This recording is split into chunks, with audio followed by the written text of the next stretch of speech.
हिमालय की 16,500 फीट ऊंचाई पर एक ऐसी झील मौजूद है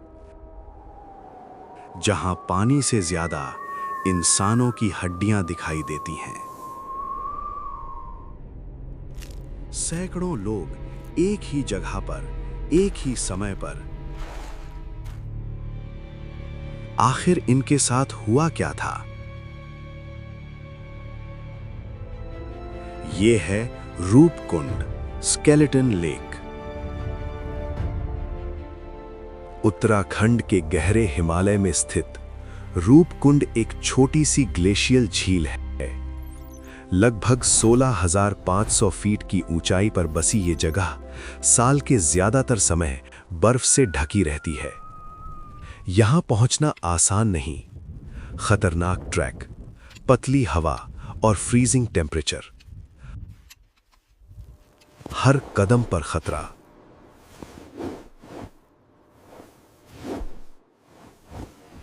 साल 1942 एक ब्रिटिश फॉरेस्ट गार्ड हिमालय के इस सुनसान इलाके से गुजर रहा था। सब कुछ सामान्य था, लेकिन तभी उसकी नजर कुछ अजीब चीज पर पड़ी। बर्फ के नीचे कुछ दबा हुआ था जो इंसान जैसा लग रहा था, और जब उसने पास जाकर देखा तो वो एक इंसानी खोपड़ी थी। लेकिन असली खौफ अभी बाकी था। जैसे जैसे बर्फ हटी, वैसे वैसे सामने आए सैकड़ों कंकाल। वो घबरा गया।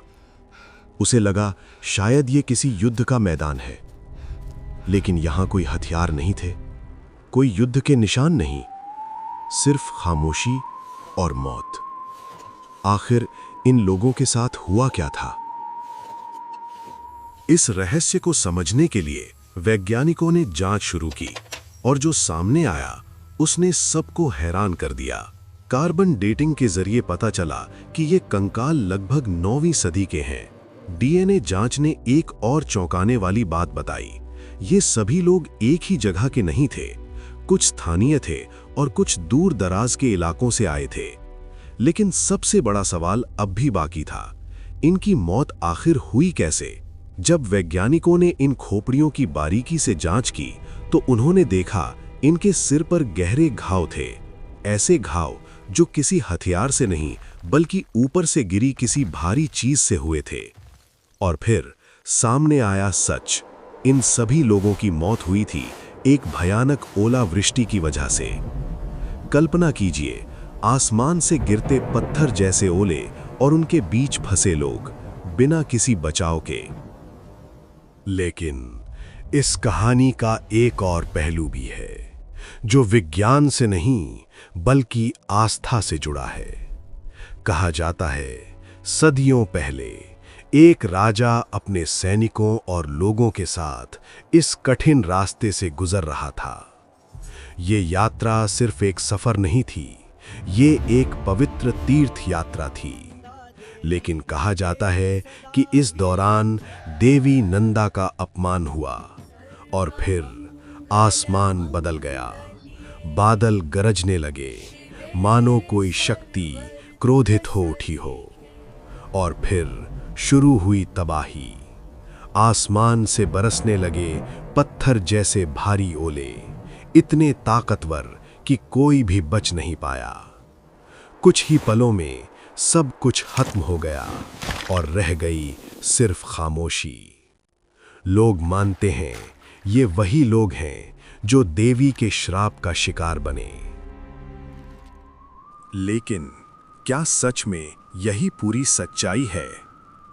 वैज्ञानिकों की खोज बताती है कि यहां मिले सभी लोग एक ही जगह के नहीं थे। कुछ लोग स्थानीय थे, लेकिन कुछ हजारों किलोमीटर दूर से आए थे। लेकिन सवाल ये है, इतनी ऊंचाई पर इतने अलग अलग लोग एक साथ कर क्या रहे थे? कुछ लोग मानते हैं कि ये एक तीर्थ यात्रा थी, जबकि कुछ का मानना है कि इसके पीछे कोई छुपा हुआ सच है। अगर ये सिर्फ एक प्राकृतिक हादसा था, तो फिर इतने सालों बाद भी ये रहस्य पूरी तरह सुलझ क्यों नहीं पाया? या फिर क्या सच में ये सिर्फ एक हादसा नहीं था? हजारों साल बीत गए, लेकिन ये खामोशी आज भी वही है। हर साल बर्फ गिरती है और फिर पिघल जाती है, और इनके साथ ये कंकाल फिर सामने आ जाते हैं, मानो ये आज भी अपनी कहानी सुनाना चाहते हों। शायद ये सिर्फ एक हादसा था, या फिर कुछ ऐसा जिसे हम आज भी समझ नहीं पाए। रूपकुंड सिर्फ एक झील नहीं, एक अनसुलझा रहस्य है।